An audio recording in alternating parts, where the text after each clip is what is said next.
ठंड बढ़ चुकी है। पारा 7, 6, 5 तक पहुंच रहा है। हरदोई की बात कर रहा हूँ। कहीं कम ज़्यादा होता है, अलग अलग जगह का अलग अलग वायुमंडल होता है। लेकिन ठंड में गर्म कपड़े पहनना, गर्म भोजन करना, गर्म स्थानों पर रहना सबको अच्छा लगता है। इसके साथ साथ में आग तापना, हाथ सेकना, आग जल रही हो पूरे देह को सेकना घूम घूम करके, ये भी सबको अच्छा लगता है। हमें भी अच्छा लगता है। हर आदमी गर्मी सर्दी से अपनी रक्षा करना चाहता है, ये स्वभाव है। पशु पक्षी भी रक्षा करते हैं अपनी। तो मनुष्य को तो विवेक दिया है परमात्मा ने। आग की बात आती है तो आग अच्छी है, लेकिन धूम्र रहित आग होनी चाहिए। धुआं हो, लेकिन फिर भी उसमें ऐसी तमाम प्रकार की गैसेस बनती हैं जो नुकसानदायक होती हैं। रूम के अंदर रख लेते हैं, अंगीठी सुलगा कर रख ली, और कुछ ऐसी चीज़ें रख लेते हैं जिससे वहाँ अंदर कार्बन मोनोऑक्साइड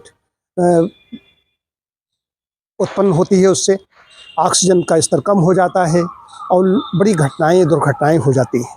मृत्यु तक हुई है लोगों जो बंद करके अंदर सो गए। ये आग ऐसी तापते हैं, धंधर तापते हैं। अपने सूची होली जैसी जलाई जाती है, वो तो विशेष अवसर की बात होती है, वर्ष में एक बार होता है। लेकिन रोज़ अगर ऐसी चीज़ें, फिर उसमें कोई पन्नी जला रहा है, प्लास्टिक जला रहा है, पेपर जला रहा है, कोई लकड़ी जला रहा है, अलग अलग चीज़ें जला रहे हैं, तो उससे तमाम प्रकार की विषाक्तता कहाँ जाती है? आँखों में जाएगी, आँखों को धुआं लगेगा, आंसू निकलते हैं। स्किन की नमी को सोखती है, वो आँच ताप सोखता है, स्किन को प्रॉब्लम होती है। इसके साथ साथ श्वसन तंत्र को परेशान, मतलब कि प्रॉब्लम, श्वसन तंत्र संबंधी परेशानियाँ पैदा होती हैं। तो धुआं वाली आग से बचना है। हमने भी कल सुबह, हमारे जूनियर डॉक्टर अभिषेक ने बहुत अच्छे पत्ते यूकेलिप्टस के थे, तो तापने के लिए थोड़ी सी व्यवस्था की। लेकिन वो जली तो थोड़ी देर के लिए, कम समय के लिए बहुत अपरिहार्य हो तो ताप सकते हैं, हाथ सेक लो, ठंडक अपनी बचा लो। लेकिन ये नहीं घंटों बैठे वहाँ पर। ये भी नहीं कहा जा सकता है। अलाव जगह जगह जलाए जाते हैं, वहाँ पर लोग बैठते हैं, तो जहाँ जहाँ आग होती वहाँ धुआं तो होता ही है, उसमें कोई सी बात नहीं। यत्र यत्र अग्नि तत्र तत्र धूम्रः, यत्र यत्र धूम्रः तत्र तत्र अग्नि ही। जहाँ जहाँ धुआं होता है वहाँ वहाँ अग्नि होती है। तो स्वाभाविक है, लेकिन वहाँ पर बहुत ज़्यादा देर तक नहीं, घंटों नहीं। छुट्टी हो जाती है तो आदमी घंटों वहाँ पर बैठा रहता है। हाँ, हवन की बात करते हैं। अब दोनों को जो हवन करते हैं, यज्ञ किया, यज्ञ की में अब मैं समझ रहा हूँ कि 250 ग्राम के आसपास घी गाय का हमारे यहाँ डाला गया।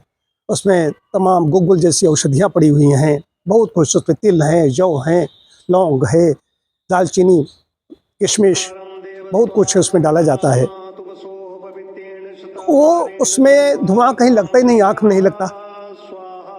वो चीज़ अलग हो गई। अब वहाँ पर मैं अभी उठा हूँ, करीब 2 घंटे बाद वहाँ से उठा, तो वो आग धीरे धीरे धीरे धीरे इसके अंदर, एक शाला के अंदर से हमें गर्मी मिलती रही। मेरा जाप चलता रहा उधर, और इधर जो मैंने कल सिकाई की, करीब जो भी 4-5 मिनट वहाँ व्यायाम भी करता रहा, उसकी ऊपर तक जा रही थी आग, लेकिन धुआं हो रहा था। अगर वही धुआं नीचे बैठ करके हम हाथ सेक रहे हैं तो धुआं अंदर चला जाएगा, अंदर जाएगा तो परेशानी होगी होगी।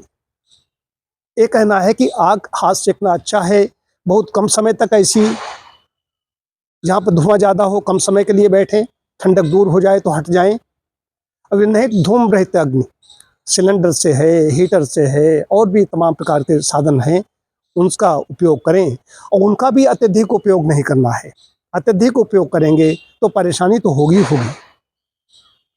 और रात में जला कर के नहीं सोना है, ये विशेष चेतावनी है कि किसी को, चाहे हीटर हो, चाहे कुछ भी हो, कोई भी उपकरण हो, विद्युत हो या अपनी अंगीठी ऐसी लगा लेते हैं कोयले की, रात में रख कर के सो जाते हैं, वो तो मुश्किल में पड़ सकते हैं। यहाँ तक जान से भी हाथ धो सकते हैं, जान जा सकती है उसमें। कई ऐसी मौतें हुई भी हैं, इसलिए सावधानी रखनी है। तो आग का सेवन करें, आग का तापें, हाथ सेकें, लेकिन सोच समझ कर।